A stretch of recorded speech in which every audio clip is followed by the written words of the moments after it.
Bismillahirrahmanirrahim. Assalamualaikum warahmatullahi wabarakatuh. Alhamdulillahi rabbil alamin. Wassalatu wassalamu ala ashrafil anbiya'i wal mursalin wa ala alihi wa ashabihi wa mawalah, amma ba'd. Insyaallah di kesempatan kali ini kita akan menyimak satu kisah, yaitu kisah Nabi Yunus alaihissalam. Mudah-mudahan setelah kita mendengarkan kisah ini, kita bisa mengambil hikmah, pelajaran penting dari kisah tersebut. Allah Subhanahu wa Ta'ala telah menceritakan kisah ini di dalam Al-Quran. Di antaranya ada di dalam surah Al-Anbiya ayat 87 sampai 88. Dalam surah As-Saffat ayat 139 sampai 148. Dan di dalam surah Yunus ayat 98.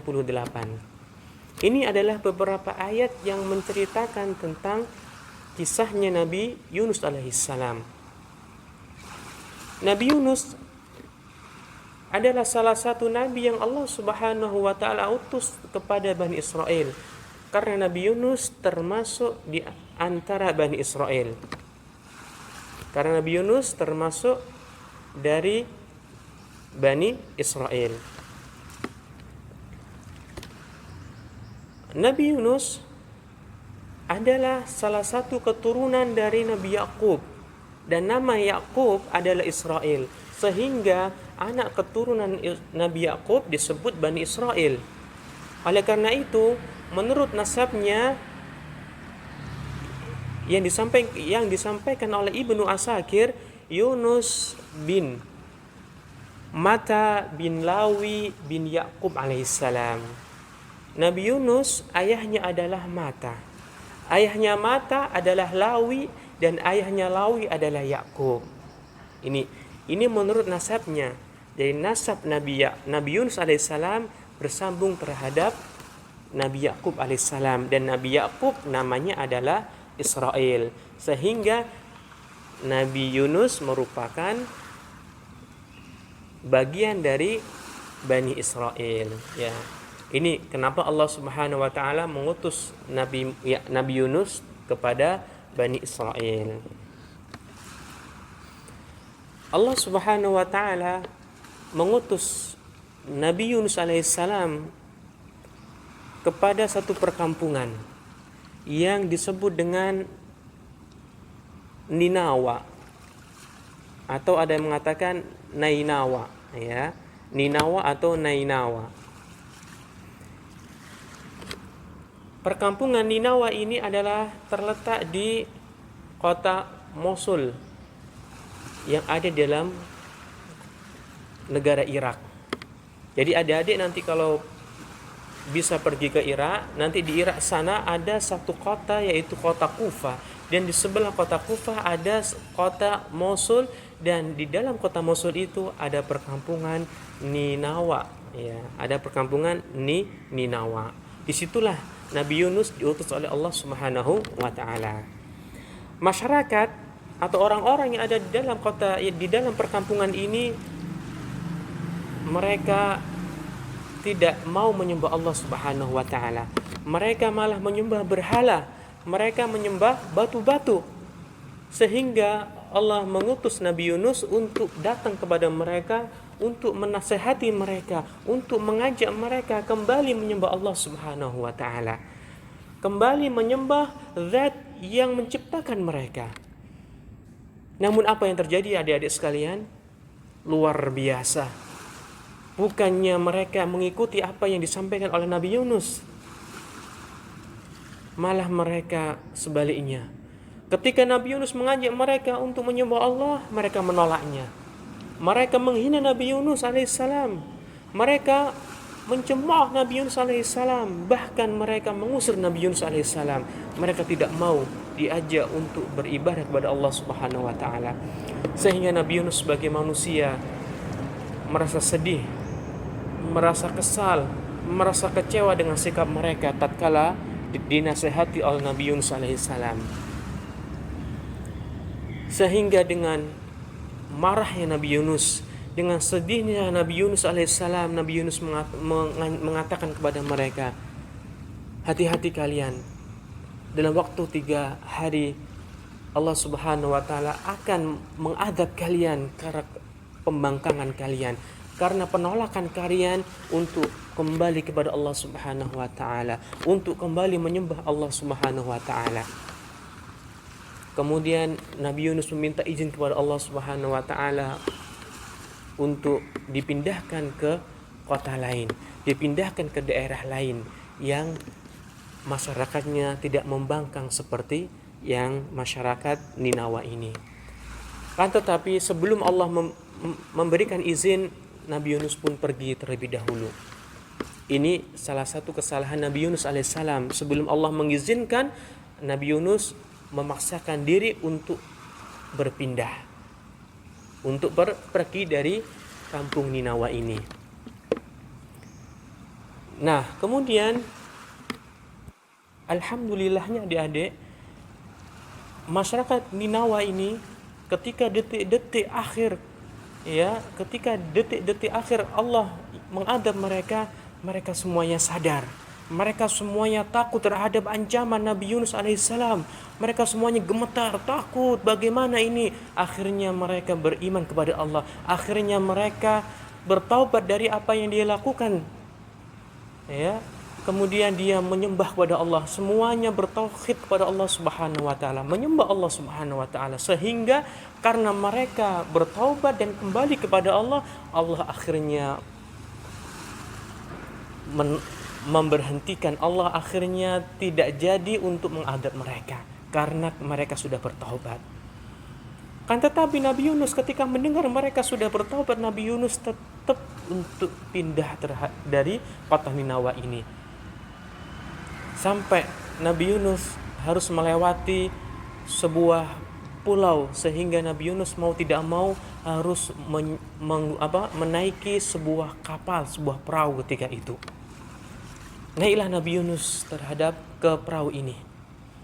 Berjalanlah sampai di tengah-tengah terjadilah ombak, terjadilah badai yang sangat besar, sehingga kapal yang dinaiki oleh Nabi Yunus ini oleng. Hampir tenggelam. Mereka semuanya panik. Penumpang yang ada di dalam kapal ini semuanya ketakutan, panik, takut akan tenggelamnya kapal ini.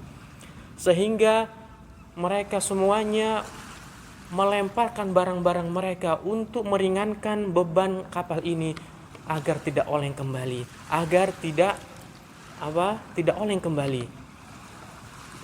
Semua barang-barang pun sudah dilemparkan ke lautan, tetapi kapal pun masih tetap keberatan. Kapal masih tidak seimbang, sehingga mereka memutuskan untuk melemparkan satu di antara penumpang kapal tersebut. Maka mereka mengadakan undian, siapa di antara penumpang yang akan dilemparkan ke dasar lautan untuk meringankan kapal, sehingga kapal bisa seimbang kembali, tidak oleng seperti tadi. Maka undian pun dilakukan. Ketika dikocok, yang keluar pun nama Yunus alaihissalam, sehingga semua orang ketika itu mengatakan, tolong jangan Yunus, karena Yunus adalah orang baik. Yunus adalah orang baik, dia adalah utusannya Allah. Sehingga mendengar seperti itu, maka diulang kembali. Yang kedua, ternyata yang keluar adalah tetap Nabi Yunus alaihissalam, adik-adik. Mereka pun mengatakan seperti yang tadi, tolong jangan Yunus yang dikeluarkan, tolong jangan Nabi Yunus yang dilemparkan ke lautan, karena Nabi Yunus adalah utusan Allah, karena Nabi Yunus adalah orang yang baik. Akhirnya diulang kembali. Ini adalah yang terakhir kalinya. Ketiga kalinya ternyata yang keluar pun sama, yaitu siapa? Nabi Yunus alaihissalam. Sehingga mereka tidak bisa mengatakan apa-apa lagi, karena ini adalah undian yang terakhir kalinya. Sehingga mau tidak mau Nabi Yunus pun dilemparkan ke lautan. Ada yang mengatakan Nabi Yunus dilemparkan, dan ada yang mengatakan Nabi Yunus melemparkan dirinya. Jadi Nabi Yunus melemparkan dirinya ke dasar lautan. Ala kulli hal, yang terpenting ada Nabi Yunus masuk ke dalam lautan, ya. Apa yang terjadi adik-adik sekalian setelah itu? Tatkala Nabi Yunus menyeburkan dirinya ke dalam lautan, biur. Tatkala itu pun langsung dilahap oleh ikan paus, ikan sangat besar. Kan tetapi adik-adik sekalian, tahu nggak kenapa Nabi Yunus ketika dilahap oleh ikan ini, Nabi Yunus masih hidup di dalam perut ikan itu? Kenapa? Karena Allah Subhanahu wa Ta'ala sudah memerintahkan kepada ikan paus ini untuk tidak menyakiti Nabi Yunus, untuk tidak mematahkan tulang belulang Nabi Yunus, tidak memakan dan tidak mengunyah Nabi Yunus, sehingga Nabi Yunus dalam perut ikan pun masih dalam keadaan hidup dan keadaan baik-baik saja. Tatkala di dalam perut tersebut, Nabi Yunus berdoa kepada Allah sebagaimana dalam surah Al-Anbiya, fanada fil dhulumati an la ilaha illa anta subhanak inni kuntu minadh dhalimin. Ketika dalam kegelapan ini, fil dhulumat, dalam kegelapan ini, yaitu kegelapan di tengah malam, kegelapan di dalam perut ikan, dan kegelapan di dalam hati Nabi Yunus sangat sedih ketika itu. Nabi Yunus berdoa kepada Allah, berzikir kepada Allah, bertasbih kepada Allah, la ilaha illa an subhanaka inni kuntu minadh dhalimin. Nah, ketika dalam keadaan seperti itu, keadaan suasana yang sangat sedih, suasana yang sangat mencekam, histeris, Nabi Yunus tetap untuk berzikir, bertasbih kepada Allah. La ilaha illa anta subhanaka inni kuntu minadh dhalimin. Ketika mendengar itu, malaikat pun mendengarkan, ini tasbih siapa? Ini zikir siapa? Ya, akhirnya malaikat ketika mendengar berkata kepada Allah, ya Allah, aku telah mendengar suara dari bumi zikir seperti ini, la ilaha illa anta subhanaka inni kuntu minadh dhalimin. Suara siapakah ini? Zikir siapakah ini, wahai Allah? Maka Allah pun menjawabnya, ini adalah tasbih, zikir dari hambaku Yunus alaihissalam di dalam perut ikan. Maka malaikat pun mendoakan Nabi Yunus untuk diberikan keselamatan oleh Allah Subhanahu wa Ta'ala. Maka Allah pun mengabulkannya. Allah mengabulkannya. Fastajibna lahu wa najjaynahu minal gham. Maka Allah mengabulkan doa Nabi Yunus, mengabulkan doa malaikat untuk mendoakan Nabi Yunus, Allah kabulkan. Maka Allah seketika itu menyelamatkan Nabi Yunus. Ya. Bagaimana peristiwanya? Yaitu Allah memerintahkan kepada ikan paus ini untuk menepi ke pantai, kemudian memuntahkan apa yang ada di dalam perutnya, sehingga Nabi Yunus pun terlemparkan dari perut itu ke dasar atau ke pinggiran pantai. Nabi Yunus pun keluar dengan apa? Dengan sakit, dengan rasa sakit. Kan di dalam itu sudah lama di dalam perut ikan. Lama, kemudian gelap, kemudian terombang-ambing di dalam perut ikan sehingga merasakan kesakitan dalam tubuhnya. Nabi Yunus pun keluar. Ini adalah bentuk rahmat Allah. Karena tasbih, karena zikir Nabi Yunus, Allah berikan rahmat dengan bentuk mengeluarkan Nabi Yunus, menyelamatkan Nabi Yunus dari terkaman ikan paus ini. Ini termasuk dari mukjizat Nabi Yunus alaihissalam. Allah selamatkan dari terkaman ikan paus ini. La haula wala quwwata illa billah. Di dalam surah As-Saffat, salah satu yang menyebabkan kenapa Nabi Yunus bisa keluar dari perut ikan, kenapa Nabi Yunus bisa selamat dari perut ikan, Allah menjelaskan, falaula annahu kana minal musabbihin lalabitha fi batnihi ila yaumi yub'atsun. Kalau seandainya Nabi Yunus dia tidak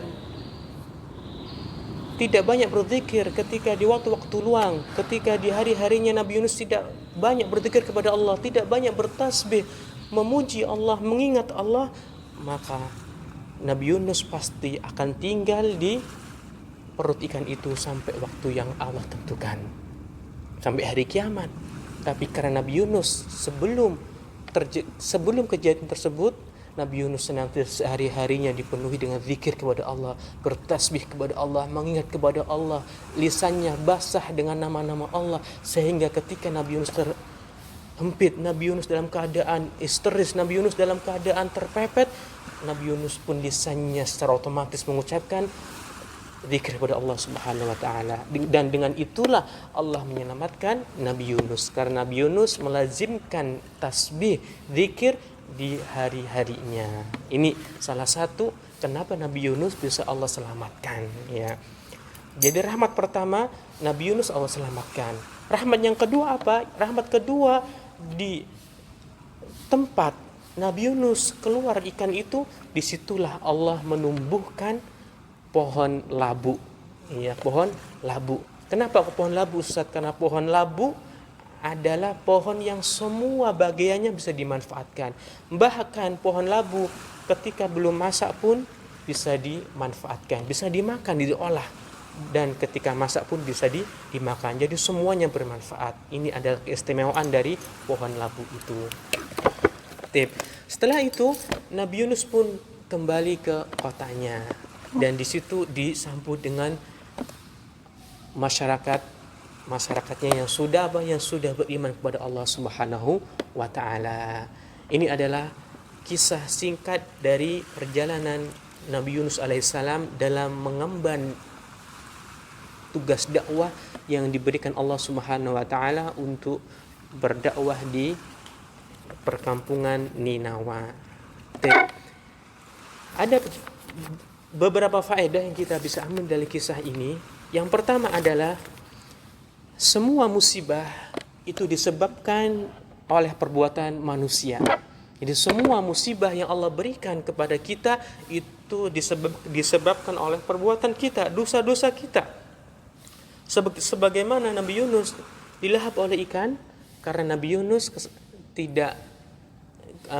karena Nabi Yunus memaksakan dirinya untuk berpindah padahal Allah belum mengizinkannya. Ini kesalahan Nabi Yunus.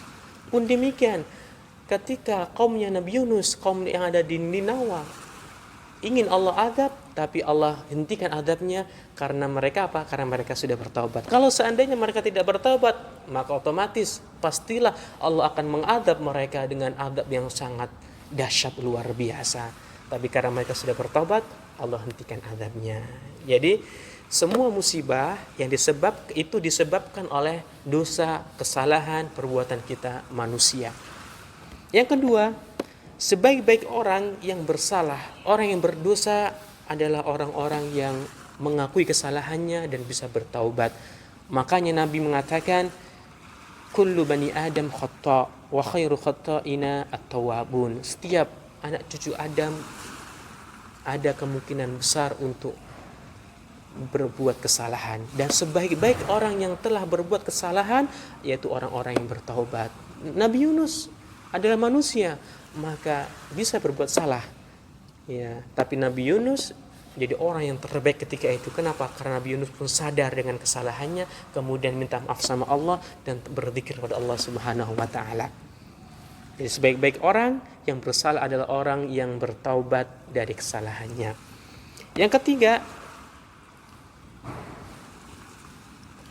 siapa yang memperbanyak dzikir, memperbanyak tasbih, memperbanyak ingat kepada Allah Subhanahu wa taala di waktu luangnya, di hari-harinya, maka ketika dia dalam keadaan terdesak, Allah akan mengingatnya, Allah akan menyelamatkan dia, Allah akan memberikan jalan keluar dia karena dia senantiasa mengingat Allah di hari-harinya.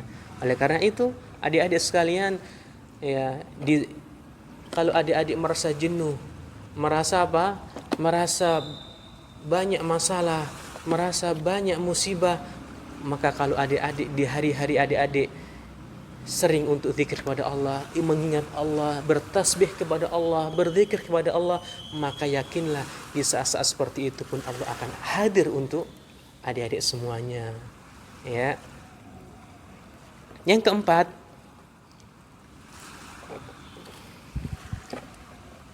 tatkala ada musibah yang datang, maka yang harus dilakukan oleh seorang hamba adalah kembali kepada Allah. mengingat Allah Subhanahu wa taala, lebih banyak berzikir kepada Allah Subhanahu wa taala sebagaimana yang dilakukan oleh siapa? Oleh Nabi Yunus. Ketika Nabi Yunus mendapat musibah dimakan, dilahap oleh ikan paus di dalam dasar lautan, maka Nabi Yunus pun kembali kepada Allah.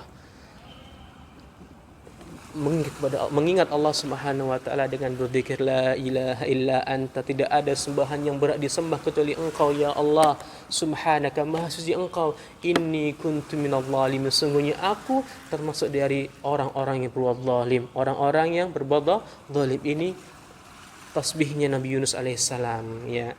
Kembali kepada Allah ketika kita mendapat musibah. Ya, insyaallah dengan kita kembali kepada Allah, kita mengingat Allah, dengan kita beribadah lebih kepada Allah Subhanahu wa taala, maka Allah akan mencabut musibah ini dari kita semuanya. Pun demikian kita di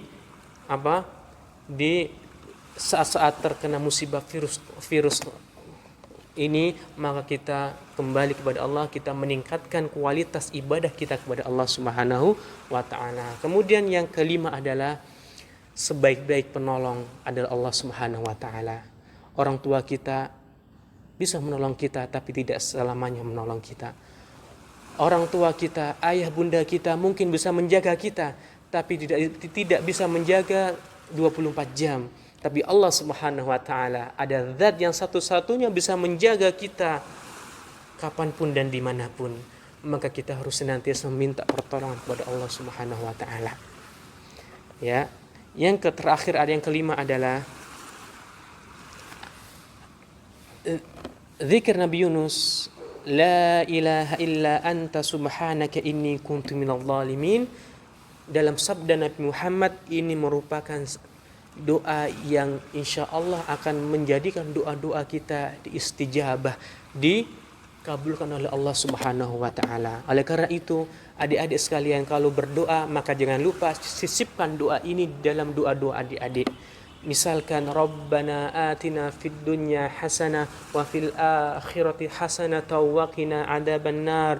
Rabbighfirli wa liwalidayya warhamhuma kama rabbayani shaghira. Dan nanti di terakhir jangan lupa la ilaha illa anta subhanaka inni kuntu minadh dhalimin. Karena doa Dhannun, ya kata Nabi, doanya Dhannun, yaitu istilahnya nama Nabi Yunus, itu Dhannun atau Dhunnun, ya, itu adalah bagian dari doa-doa yang Allah akan istijabah. Salah satu bentuk doa yang Allah akan kabulkan adalah doanya Nabi Yunus. Maka jangan sampai kita tinggalkan doa ini. Ya, harapan Ustadz kalian bisa menghafal doa ini dan bisa kalian praktekkan dalam doa-doa kalian semuanya. Ini adalah faedah-faedah yang bisa kita ambil dari kisah Nabi Yunus alaihissalam. Ya, mungkin ini bisa saya sampaikan. Barakallahu fikum, jazakumullahu khair. Assalamualaikum warahmatullahi wabarakatuh.